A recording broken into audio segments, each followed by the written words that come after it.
Araw po sa inyong lahat. Ako po ang tagapaglingkod ninyo para sa araw nito upang isalaysay ang isang kasaysayang bagay na ginampanan ng paaralang ito. Ikaw, bilang mag-aaral, alam mo ba ang kasaysayan ng iyong paaralan?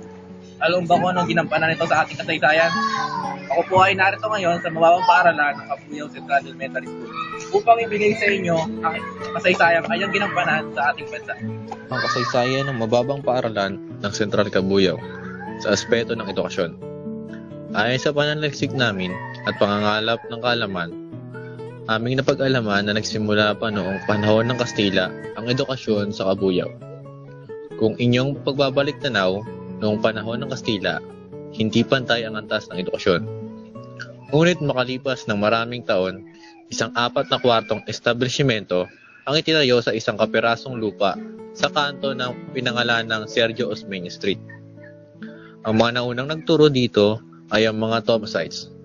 Sila ang mga guro na nagmula sa Estados Unidos. Lulan sila ng barkong Thomas. Ipinadala sila nito upang magturo ng mga asignaturang kanluranin. Ayon sa mga tala na naisulat, 7 lamang ang mga guro ng panahong iyon. At ang mga unang nakapagtapos sa ilalim ng paaralang ito ay tumulong sa pagtuturo sa paaralan. Hanggang sa di kalaunan, unti-unting umusbong ang edukasyon sa paaralang iyon hanggang sa magpangayon.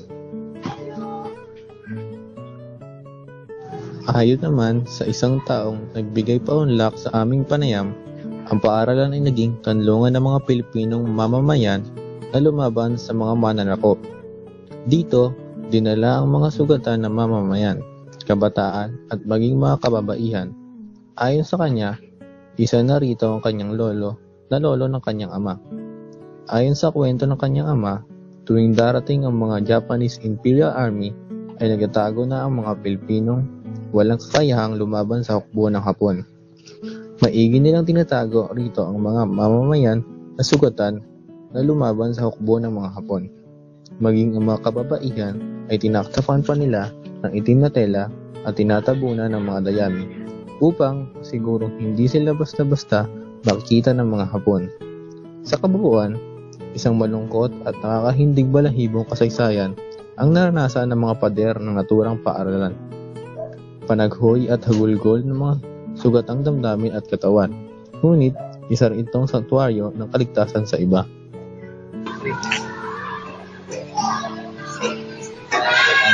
Ako'y nagbabalik sa inyong harapan upang magbigay ng aming pasasalamat sa inyong pakikinig sa aming sekretaryo.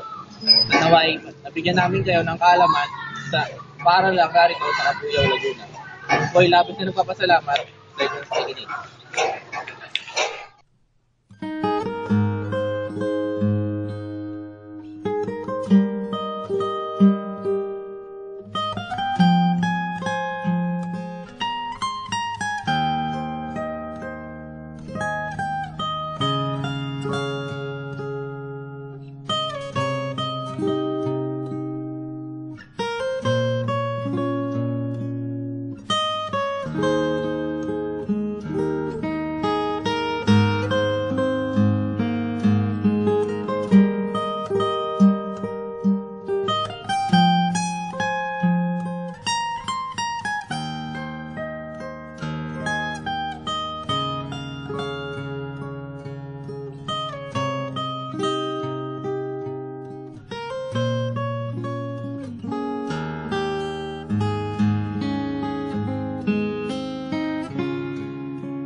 Hey, Mick.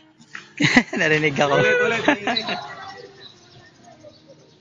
Ako po'y nagbabalik sa inyong harapan upang magbigay ng aming lubos at paaralang mababang